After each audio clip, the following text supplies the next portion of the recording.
Last day mga kabayan. Nag-check out na tayo and dito lang tayo malapit sa Asakusa, which is Ueno. Specifically Ameyokocho Street Food. Wait lang tayo ng oras. Mga 2 o'clock ng hapon babalik na tayo sa hotel. Kukunin ng luggage and pipick upin na po tayo. Ayan, marami ding duty free dito. Sayang nga, last day na kami pumunta dito kasi talagang malamig at talagang iba yung schedule namin. Marami dito yung mga seafoods sa unahan at sa kabilang street. Dito mga duty free items. Dami dito kainan talaga. Mostly seafood, yan mga barbecue. Yan oh, paborito. Yan, umagang umaga oh. Kabila, duty free. Tapos mong mabusog, bili ka ng pasalubong and then laro ka sa game station. Sugalan. Oh, another duty free place. Dami dito. Mahaba tong stretch na to, hanggang doon pa yun. Stretching as far as yung next station, yung nakalimutan ko yung name, yung bagong mag-Akihabara. Oh, maraming iba-ibang cuisine dito. May mga Thai, may mga kebab, which is ano ba, Turkish. Oh, lahat nandito. Talagang sikat na food street ito dito sa Tokyo. Iba yung Tsukiji Fish Market ha, dahil yun, merkado yun eh. Ito talagang kainan, mga izakaya. Ayan ha. Ayun, laki oh. Ayan na, mukhang may nabudol na sa matatamis na salita at murang presyo. Ayan oh. Kanina hindi natin napicturean yung malalaking crab stick. Talagang kala mo wand ni Harry Potter. Ayan na. Naghahagal na. Ha? Ano gusto mo? Eat? Ayan na. Ayan na. Pasensya na love, dito lang tayo nag-Valentine's. Pero in fairness, ang sarap ng iba yung timpla ng barbecue nila kasi hindi naman ako nagsisikod. Ayan na oh. Taste test.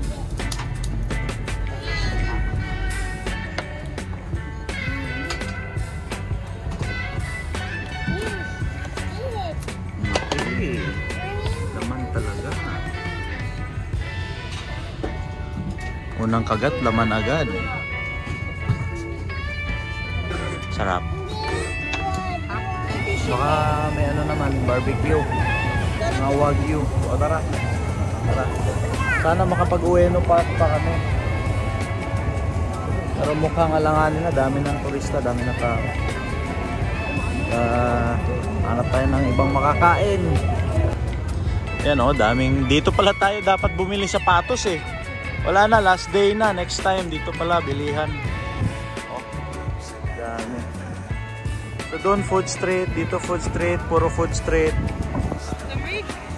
Problema kung mabilis kang mabusog o kaya maubusan na ng pang food.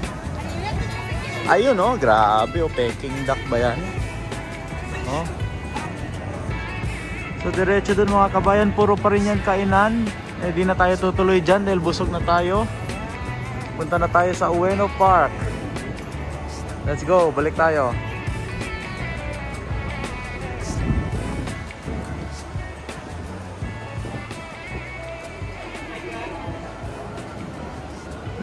Itong alleyway na to, dyan yung dinaanan natin papuntang Ameyokocho. Itong main street na to, kung didiretsuhin nyo yan, papuntang Akihabara yan. Pero hindi tayo pupunta dyan, dito tayo sa entrance ng Ueno Park. Sus, imagine oh. Oh, sa layout ng puno pa lang. Sus, kung spring season, napakaganda. Oh, diretso tayo dun. Oo. So, ayan na. Diretso, papunta Ueno Park. Dito, papuntang Ueno Station. Dito tayo. Oh, ayan na naman. Oh, imagine niyo na agad. Oh. Punta kayo ng spring season. Napakaganda. Oh, sus. O kahit autumn season, fall season.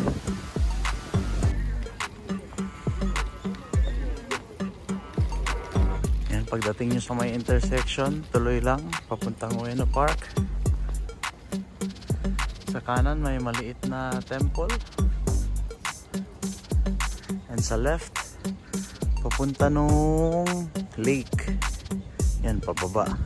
May entrance din dyan sa unahan papuntang Ueno Zoo. Isang magandang zoo din dyan. Pero tuloy lang muna tayo. Sayang this trip hindi natin mapupuntahan yung secret location ng isa pang Hachiko statue. Nasa Tokyo University yun eh. So diretso lang tayo dito. Nakapunta ako last time dito ng autumn season. Ganda. Ganda ng colors. Fall colors.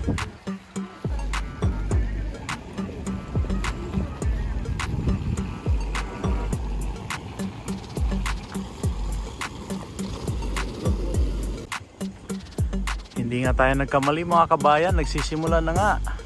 Yan o, nagsastart na mag-blossom. Konti pa lang, at least nakakita tayo sa trip natin, di ba? Hindi totally sayang. So imagine niyo kung talagang sakura season, no? Lahat ng puno na to. Daming tao, daming space, napakalawak. Kahit naman springtime, maraming ibang events dito, or kahit any season. Dito rin yung competition ng National Koi Championship, parang yun ba yung tawag dun. Dito may maliit din na shrine or temple. Diretso lang tayo. Ito papunta din tong Ueno Zoo. Actually kahit dito pwede pa rin naman eh. Saka yung Tokyo Metropolitan Art Museum, yan, nandito din. Siyempre kagandahan ng Ueno Park dahil ito ay public open space. Maraming nagdadala ng kanilang mga hayop. Kadalasan aso, minsan unggoy, minsan pinsan nyo. Gago! Nagpapilinis na tayo. Yung mga po sa Japan travel, puro mga cherry blossoms na, no? Oo. Yun lang isang ayaw ko dito sa Ueno Park, or isang con. Ganito winter season, or patapos na yung winter. Blue skies, sunny day, walang dahon. Punta ka naman ng autumn, mga October, November, December. Ganda ng fall colors. Kaso, palaging maulap, palaging overcast. So wala talagang perfect yun. Mga March siguro pinaka the best. Kaso ano din yan, travel time ng mga Hapon. Kaya hindi lang foreign tourists yung kalaban natin, pati na rin yung mga locals. Dami talaga. Siksikan pati sa Shinkansen eh. Ayan na yung Ueno Zoo. Tulog ng baby. Tambay muna tayo dito while waiting sa pick up time natin. Ganda ng mga Starbucks dito kasi may mga seasonal drinks sila. Pero dito rin ako natambay dati nung ako pa ay solo traveler. People watching lang. So kung dyan kayo sasakay mga kabayan, dun banda yung JR Ueno Station. For your reference lang, itong building na ito, meron pa isa dito. So ito Keisei kasi to eh, sa Keisei na line. Meron din mga bus dito humihinto, number 23. Ang inaantay namin ay number 46. Wala pa. Sana ba?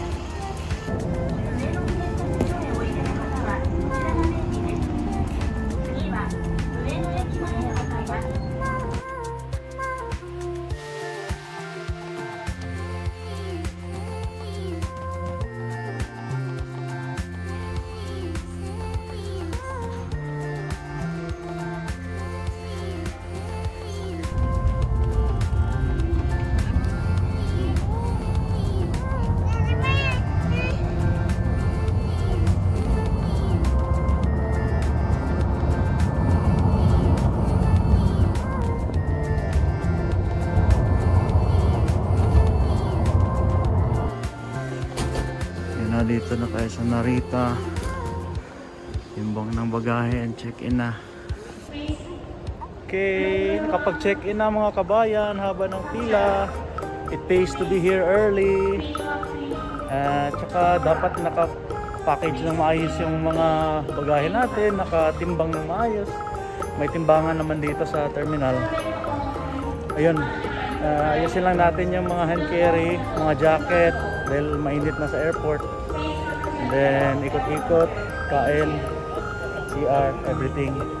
Online check-in. Online check-in. Mahaba yung bag drop na pila pero mabilis yung usod. Yan, tips. Hinaba ng pila mga kabayan, no? Nakalagay 17:35 mag-open pero nag-open sila mga 17:10. Kaya maganda, maaga kayo dito. Yung check-in counter na yun, yung 17:35, 3 hours before yun ang flight. Pero normally 4 hours nandito na kami sa departure for international. Domestic 2.5 hours, mga ganun, or 3 hours pwede na para makauna ka sa check-in and makalakad-lakad pa, di ka time pressured. So ganun din, lalo na sa international, dami pasahero. Yan na mga kabayan, kita nyo yung nagtatakbuhan ng mga Koreano. Yun ang mahirap pag na-underestimate nyo yung departure time. Yan nagtatawag. Kasi itong Narita, napakalaking airport terminal. Kita nyo, kita nyo yan. Puro gate yan. So kung masyado kayong cutting close dun sa departure time, siguradong, or mataas sa chance baka maiwanan kayo. Tapos wala na rin masyadong makita dito, daming nakasara oh. Hindi pa rin sila na full capacity, back to normal.